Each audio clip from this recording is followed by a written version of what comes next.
हरिः ओं वक्रतुण्ड महाकाय सूर्यकोटिसमप्रभ निर्विघ्नं कुरु मे देव सर्वकार्येषु सर्वदा।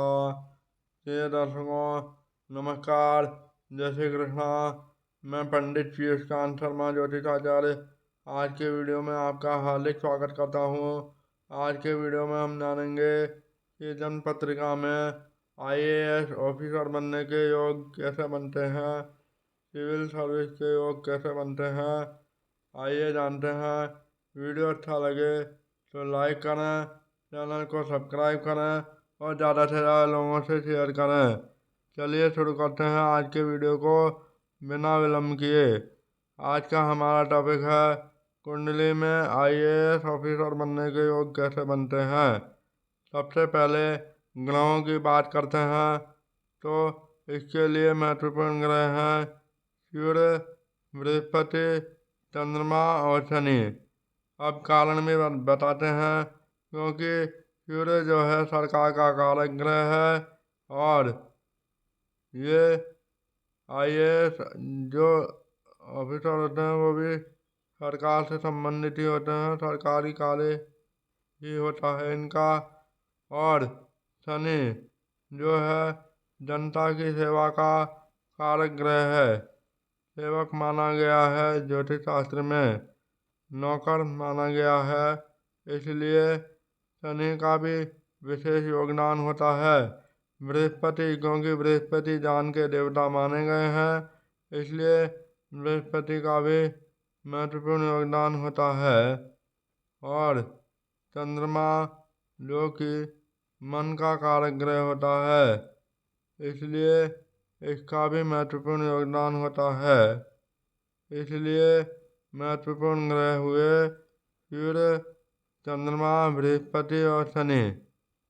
सबसे पहले आता है शनि, फिर आता है सूर्य, फिर बृहस्पति और अंत में चंद्रमा। और चंद्रमा का बलि होना अत्यंत आवश्यक है। और ये जो नियम मैं आपको बताऊंगा वो चंद्र कुंडली से भी लगाने चाहिए, यानी चंद्रमा लग्न कुंडली में जिस राशि में लिखा हुआ है उस राशि को लग्न में रख करके शेष सभी राशियों को 12 भावों में उसी प्रकार रखें जिस प्रकार लग्न कुंडली में स्थापित हैं। और ग्रह स्थापना भी लग्न कुंडली की तरह ही की जाती है, केवल चंद्रमा जिस राशि में लिखा होता है उस राशि को लग्न में लिखा जाता है तो वह चंद्र कुंडली कहलाती है। तो आइए शुरू करते हैं। ये तो हुआ ग्रहों की बात। और ग्रहों की ये सभी स्थितियाँ D1 में यानी लग्न कुंडली में, नवमांश कुंडली में और दशमांश कुंडली में, तीनों में ही देखना आवश्यक है। अब महत्वपूर्ण भाव की बात करें तो महत्वपूर्ण भाव हैं आईएएस ऑफिसर के लिए लग्न, पंचम, छठा भाव और दसम भाव। लग्न भाव इसलिए क्योंकि लग्न भाव हमारे खुद के व्यक्तित्व को दर्शाता है। और पंचम भाव शिक्षा का माना गया है। और छठा भाव प्रतियोगी परीक्षा का। और दसवां भाव हमारी प्रोफेशनल लाइफ का माना जाता है, इसलिए इन भावों का अत्यधिक महत्व है। उसके अलावा इन भावों के स्वामी का भी महत्वपूर्ण योगदान होता है। इनकी स्थिति को भी देखना आवश्यक है। और इन भावों का संबंध यानी दृष्टि संबंध, युति संबंध या राशि परिवर्तन का संबंध यदि ऊपर बताए गए ग्रहों से बन जाए तो आईएएस ऑफिसर बनने के योग होते हैं। और इसके अलावा चतुर्थ भाव और पंचम भाव थोड़ा कमज़ोर हो तब भी आईएएस ऑफिसर बनने के योग होते हैं। अब इन सभी नियमों को कुंडली में अप्लाई करके देखते हैं। उदाहरण कुंडली के लिए यहाँ मकर लग्न की कुंडली ली गई है तो सबसे पहले लग्न की बात करें तो लग्न यहाँ पर लग्न बनते हैं शनि, क्योंकि 10वीं राशि मकर है, मकर का स्वामी शनि होता है। अब शनि की दृष्टि को देखें तो शनि की दृष्टि यहाँ से 3 दृष्टियाँ होती हैं, तीसरी, 7वीं और 10वीं। तो तीसरी दृष्टि को देखें तो 1, 2, 3, तीसरी दृष्टि पंचम भाव पर पड़ रही है, यानी लग्न का पंचम भाव से संबंध हुआ। यहाँ पर क्या कहा गया है, लग्न का इन भावों या भावों से संबंध हो तो लग्न का पंचम भाव से संबंध हो गया, दृष्टि संबंध हो गया, तो ये भी एक योग बन गया। इसके अलावा शनि वक्री है तो यानी एक घर पीछे से भी इसकी दृष्टि देखी जाए तो 1, 2, यानी दूसरे भाव से देखी जाए तो 1, 2, 3 चतुर्थ भाव पर पड़ रही है, और शनि मंगल दोनों शत्रु हैं। इसलिए यहाँ पर क्या लिखा था, चतुर्थ भाव या पंचम भाव दोनों में से कोई कमजोर हो या दोनों कमजोर हो, तो देखिए शनि मंगल दोनों शत्रु ग्रह, मंगल और शनि दोनों शत्रु हैं, और दूसरा शुक्र भी शनि का शत्रु है। इसलिए ये भाव कमजोर हो गए, तो ये भी योग बन गया IAS ऑफिसर का। इसके अलावा देखें फिर लग्न यानी शनि का संबंध बृहस्पति से कैसे है, क्योंकि यहाँ पर लिखा है सूर्य चंद्रमा और बृहस्पति से संबंध हो तो 1, 2, 3, 4, 5, 6, 7। यहाँ पर शनि की 7वीं दृष्टि गुरु पर पड़ रही है, इसलिए यह संबंध बन गया, शनि का बृहस्पति से संबंध बन गया। 8, 9 7 ही हो गए, 8, 9, 10 और बृहस्पति की राशि से ही बन गया, तो एक योग ये हो गया। इसके अलावा अब शनि का चंद्रमा से संबंध बन रहा है कि नहीं, तो 1, 2, 3, 4 नहीं बन रहा। जरूरी नहीं है सारे संबंध बने, कुछ संबंध बने तो भी ये योग बनते हैं। अब चंद्रमा की दृष्टि कहाँ पर पड़ रही है,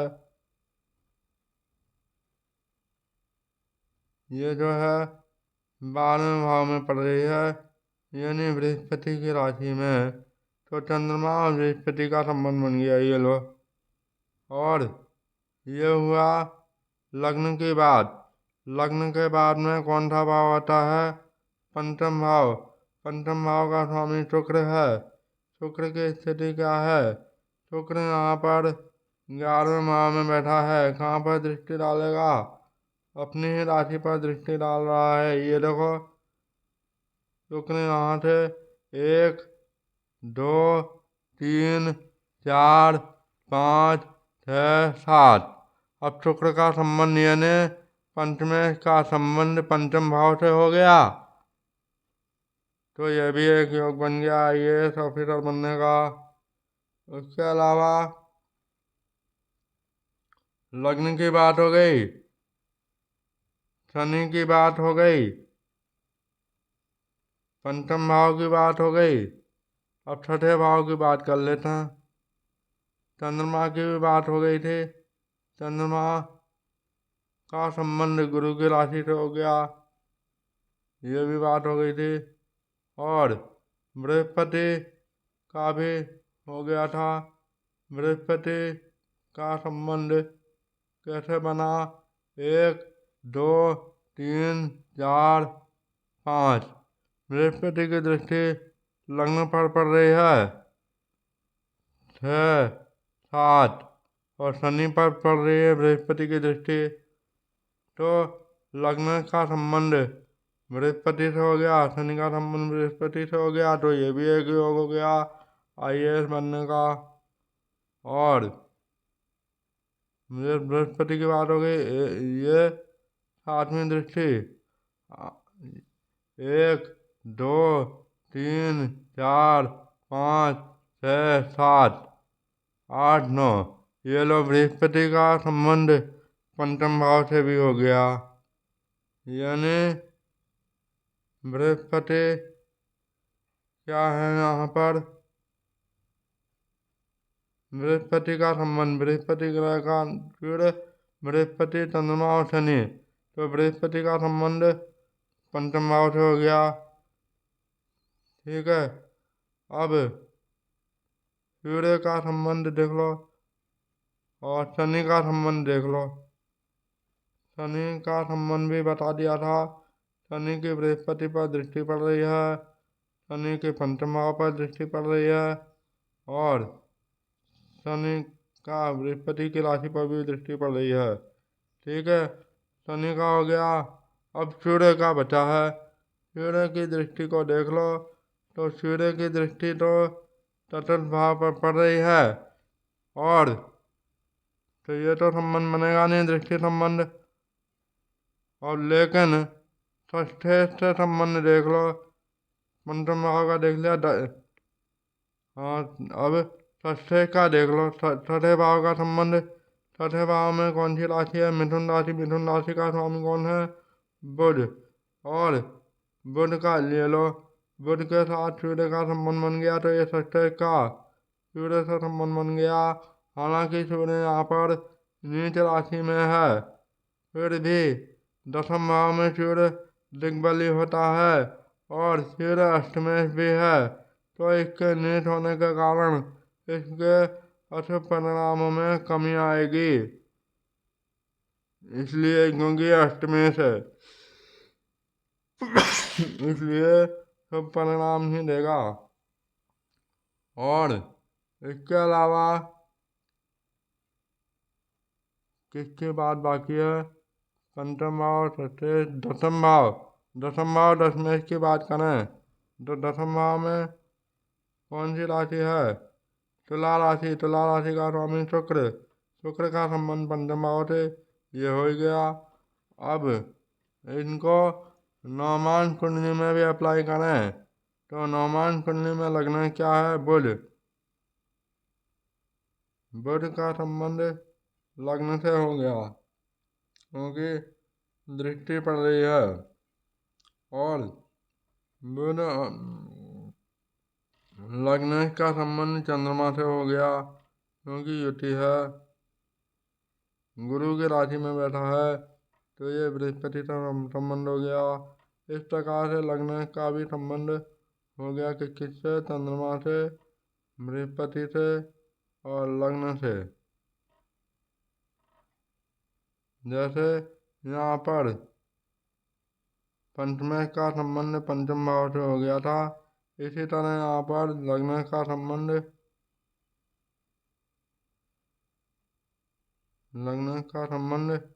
लग्न से हो गया क्योंकि लग्न पर दृष्टि है। अब आगे बात करते हैं, पंचम भाव की बात करें तो नौमान कुंडली में पंचमेश क्या है, शुक्र, शुक्र यहाँ पर 12वें भाव में बैठा है।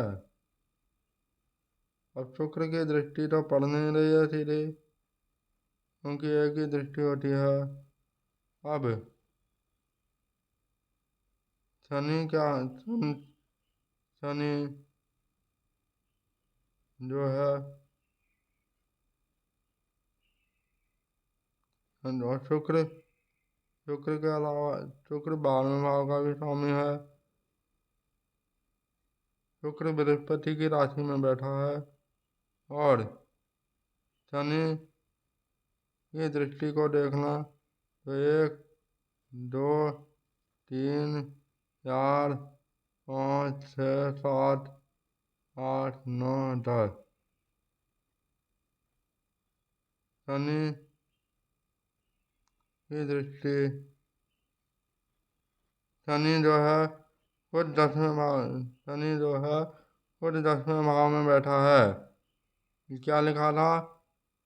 चंद्रमा, शनि और बृहस्पति और सूर्य। शनि खुद 10वें भाव में बैठा है, तो शनि का 10वें भाव से संबंध हो गया। और उसके अलावा पंचम भाव शुक्र, शुक्र भी 10वें भाव में बैठा है, तो पंचमें का भी 10वें से संबंध हो गया। उसके बाद में छठे भाव की बात करें तो छठे भाव में मंगल की राशि है वृश्चिक राशि, तो मंगल कहाँ पर बैठा है? ये 9वें भाव में। तो यहाँ से मंगल की दृष्टि को देखें तो 1, 2, 3, 4। मंगल की दृष्टि, चौथी दृष्टि सूर्य पर पड़ रही है। 5, 6, 7, 8। मंगल की चौथी दृष्टि सूर्य पर पड़ रही है और मंगल गुरु के साथ बैठा है, यानी षष्ठे और बृहस्पति का संबंध हो गया। तो छठे भाव और छठे भाव के स्वामी का संबंध बृहस्पति से हो गया। यहाँ पर क्या लिखा था? षष्ठे का संबंध इन ग्रहों में से किसी से हो तो बृहस्पति से हो गया। और दूसरी बात, मंगल सूर्य की दृष्टि भी है, चौथी दृष्टि। तो एक योग ये हो गया IAS बनने का। इसी तरह आगे बात करते हैं। छठे भाव की बात हो गई। अब 10वें भाव की बात करें। नवमान कुंडली में 10वें गुरु है, तो गुरु जा करके कहाँ बैठा है? 9वें भाव में। अब गुरु की दृष्टि को लें तो 1, 2, 3, 4, 5, 6, 7। 1, 2, 3, 4, 5। गुरु की दृष्टि लग्न पर पड़ रही है, लग्न पर गुरु की दृष्टि पड़ रही है, तो गुरु का संबंध यानी 10वें का संबंध लग्न से हो गया। पहली बात तो ये। दूसरा, 1, 2, 3, 4, 5, 6, 7, 8, 9 और गुरु का संबंध पंचम भाव से भी हो गया, तो गुरु का बृहस्पति का संबंध लग्न और पंचम भाव से हो गया। तो एक योग ये भी बन गया IAS ऑफिसर बनने का। अब आगे बात करते हैं। ये बात हुई 10वें भाव की। और छठे भाव की मैंने आपको बताया, ये मंगल की युति बृहस्पति के साथ है, तो एक योग ये बन गया। अब 10मान कुंडली में बात करें तो 10मान कुंडली में लग्न क्या है? मीन लग्न। तो लग्न क्या हुआ? गुरु। अब गुरु की दृष्टि को देखो तो गुरु की दृष्टि बुध पर पड़ रही है, यानी 10वें भाव पर सीधी दृष्टि पड़ रही है, तो लग्न का 10वें भाव से संबंध हो गया। और उसके बाद में पंचम भाव की बात करें तो 10मान कुंडली में पंचम भाव में कौन सी राशि है? कर्क राशि। कर्क का स्वामी होता है चंद्रमा। चंद्रमा जा करके, चंद्रमा कहाँ है? चंद्रमा यहाँ पर छठे भाव में है, तो पंचमें का छठे भाव से संबंध हो गया। और दृष्टि की बात करें तो दृष्टि यहाँ पर 12वें भाव में है, फिर भी पंचमें का छठे भाव से संबंध होने के कारण यह योग बन गया। इसके बाद में पंचम भाव की बात हो गई। छठे भाव की बात करें तो षष्ठे यहाँ पर सूर्य है, तो सूर्य की दृष्टि को देखें तो 1, 2, 3, 4, 5, 6, 7। सूर्य की दृष्टि नवम भाव पर है। नवम भाव पर है यानी मंगल की राशि पर दृष्टि है। और मंगल जो है मंगल की राशि पर सूर्य की दृष्टि है। लेकिन सूर्य का संबंध कैसे बना? सूर्य का संबंध कैसे बना इसमें नहीं बन रहा है, क्योंकि इसमें कहीं भी सूर्य का संबंध नहीं बन रहा। कोई बात नहीं, लेकिन यहाँ पर लग्न कुंडली में दिग्बली होने से और शनि की बात करें और जो है यहाँ पर वर्गोत्तम कौन सा ग्रह है? वर्गोत्तम देखिए शनि। दूसरी एक और खास बात मैं आपको बताना चाहूँगा। यहाँ पर शनि जो है वर्गोत्तम भी है, क्योंकि लग्न कुंडली में भी मीन राशि में है और नवमांश कुंडली में भी मीन राशि में है। जब कोई भी ग्रह लग्न कुंडली और नवमांश कुंडली में एक ही राशि में होता है तो वह ग्रह वर्गोत्तम कहलाता है। और वर्गोत्तम होने के कारण वह योग और प्रबल हो जाता है। इसलिए यह योग IAS ऑफिसर बनने का यह योग और प्रबल हो गया। इस प्रकार से हम जान सकते हैं कि आपकी कुंडली में IAS ऑफिसर बनने के योग हैं या नहीं। और महत्वपूर्ण ग्रह हैं सूर्य, बृहस्पति, चंद्रमा और शनि महत्वपूर्ण भाव हैं। पंचम भाव लग्न, छठा भाव और 10वां भाव इनके स्वामी। और ये सभी बातें, इन सभी बातों का विचार चंद्र कुंडली से भी कर लेना चाहिए। यानी चंद्रमा लग्न कुंडली में जिस राशि में हो उस राशि को ऊपर रख करके ये सभी ग्रहों को वैसे ही स्थापित करें तो चंद्र कुंडली का निर्माण हो जाता है। जैसे यहाँ पर लग्न कुंडली का उदाहरण लें तो तीसरी राशि यानी 3 नंबर लिखा हुआ है। 3 नंबर को यहाँ लग्न में लिख करके इस प्रकार से 3, 4, 5, 6, 7, 8, 9, 10, 11, 12, 1, 2 तो इस प्रकार से चंद्र कुंडली बन जाएगी। और ग्रह जिस राशि में है वो लग्न कुंडली के अनुसार लिखने से चंद्र कुंडली का निर्माण होता है। और उस चंद्र कुंडली से भी इसी प्रकार विचार किया जाता है जिस प्रकार से इन तीनों कुंडलियों लग्न कुंडली, नवमांश कुंडली और 10वां कुंडली से विचार किया गया है। इसी प्रकार से आगे भी समझना चाहिए। आशा करता हूँ आपको यह जानकारी अच्छी लगी होगी। अच्छी लगे तो लाइक करें, चैनल को सब्सक्राइब करें और ज़्यादा से ज़्यादा लोगों से शेयर करें। मिलते हैं अगले वीडियो में किसी नई जानकारी के साथ। तब तक के लिए नमस्कार, जय श्री कृष्णा।